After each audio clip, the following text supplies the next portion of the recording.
Komisi C DPRD Surabaya gelar dengar pendapat atau hearing yang dipimpin oleh Ketua Komisi C Baktiono terkait pengaduan warga atas pembangunan tower di Jalan Kelampis Semolo Tengah 4 Surabaya, Rabu tanggal 19 Mei tahun 2021.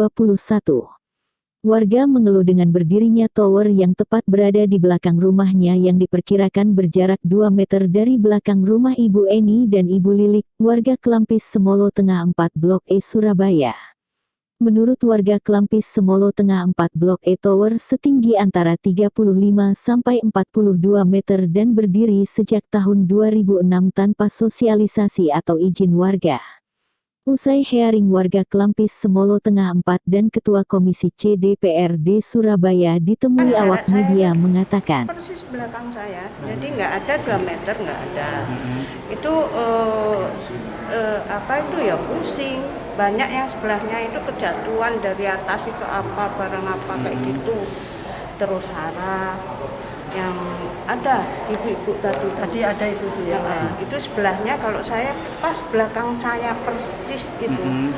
Itu tower itu.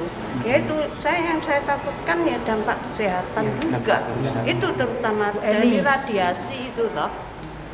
Radiasi itu yang saya takut, apalagi kemarin itu ada gempa ya. Ada gempa itu pada takut semua. Bu, apakah selama ini sudah ada kompensasi yang diberikan? Mungkin pemeriksaan setiap bulan?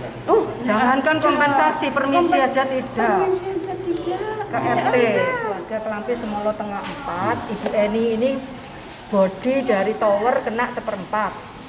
Itu selisih cuma 2 meter dibatasi selokan. Sedangkan bangunan saya di belakang kami, bangun bodi tower itu 3/4, di belakang tanah saya selisih 2 meter juga. Dan kami ini juga ada tadi bapak-bapak yang dari Semolowaru Utara 1 ikut datang, juga protes, itu juga berdempetan. Dengan tower sekitar dibatasi oleh selokan semua. Nah, ketika itu Ibu Eni ini sudah protes tahun 2006. Sudah waktu itu protes Ke RT sudah, tapi saya nggak ada dukungan gitu. Saya bingung harus kemana. Apakah mungkin ada vendornya PT Sitak atau gimana Bu? Kan sebagai tower kan seluler ya? Iya. Bapak lihat aja ke lokasi di sana, tulisannya kecil sekali, tidak kelihatan siapa vendornya. Nggak kelihatan. Harus lapor kemana? Masuk ke surat pembaca ya Bu ya? Iya, pernah. Dimasukkan surat pembaca. Jadi sejak 2006 Ibu Eni ini berjuang. Karena apa? Kepalanya sering pusing, dengung. Terus terus bangunan rumahnya juga Retak. Nah, terus setelah itu kami pada waktu, sedangkan saya sendiri adalah mulai 2010 gitu kan. Waktu itu ketinggian tower tidak setinggi sekarang. Nah, sekarang sekitar kalau saya tidak salah 42 katanya tadi izinnya 42. Ya, jadi bayangkan dengan jarak cuma 2 meter ada selokan. Dan itu dengan ketinggian tower yang begitu tinggi 20 Agustus kemarin sudah memberikan surat kepada Bu Risma. Akan tetapi mungkin Bu Rismanya sibuk ya, akan pada pergantian, terus sibuk dengan COVID. Kami memahami itu, tetapi sekian lama belum ada jawaban. Oleh karena itu kami bersurat kepada anggota Dewan.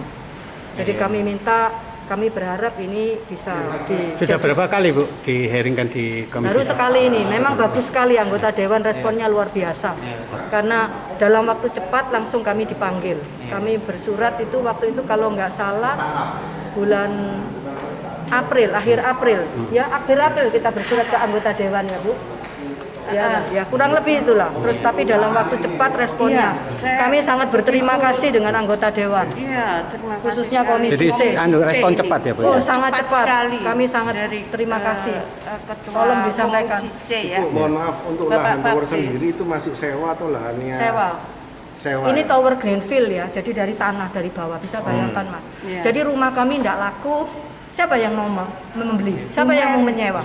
Enggak, siapa yang mau menyewa? Saya kepingin tanya, kalau pemilik lahan atau yang punya tower itu, maukah dia itu rumahnya dijejerin tiba-tiba dengan ketinggian tower yang segitu tinggi, apalagi tanpa izin?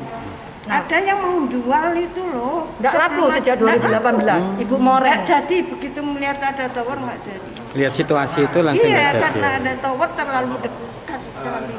Itu kan jadi merugikan warga, nggak izin, yang sana dapat uang penggantinya tapi kami dirugikan.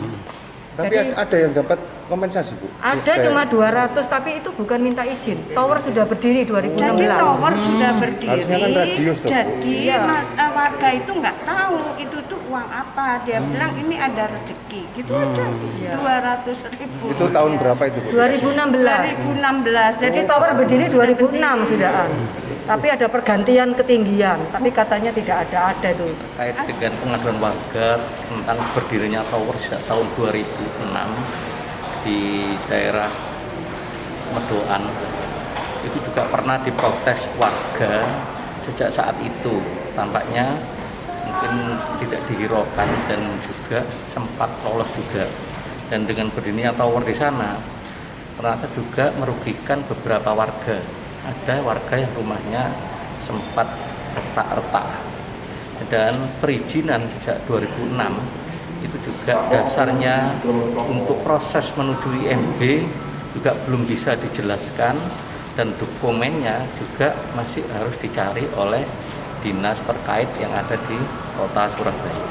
Oleh karena itu aspirasi warga ini juga akan kami tindak lanjuti dan kita undang lagi, karena juga pemilik tower tersebut juga masih belum bisa hadir pada hari undangan hari ini.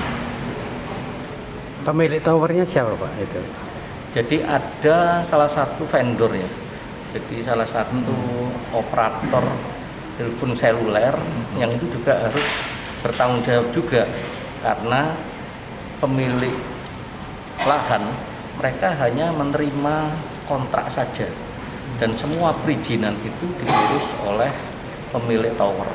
Nah, kita juga mempersilahkan semua untuk kemajuan teknologi, tetapi kemajuan teknologi itu kalau berdiri di atas lahan warga jangan sampai merugikan warga yang lain, karena warga yang lain juga itu mempunyai hak untuk mereka tidak dirugikan.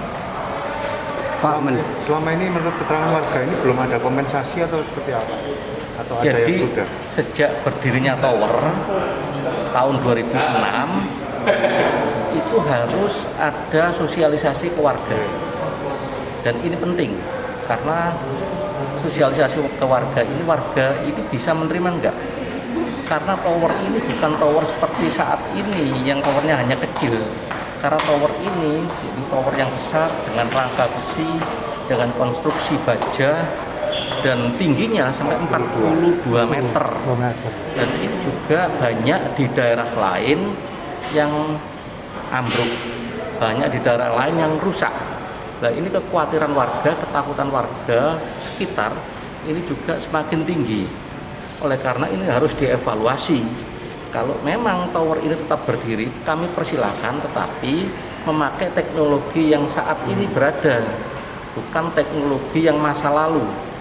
Boleh berdiri tetap di atas tanah warga tersebut, tapi konstruksinya beda, seperti yang saat ini yang hanya ya kecil sedikit, tapi dia bisa menjangkau cukup luas, dengan konstruksi baja yang cukup tinggi yang bisa membahayakan warga daerah sekitar. Kapan Pak kira-kira dipanggil kembali Pak?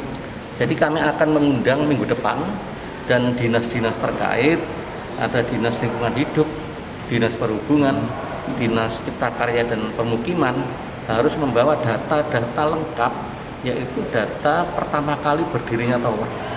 Karena ditengarai RT RW yang lama maupun warga itu juga tidak dilalui dan langsung berdiri tower tersebut. Ditengarai kalau memang ada perizinan semula yang tidak benar, maka juga semua harus dievaluasi dan disesuaikan dengan peraturan daerah yang ada.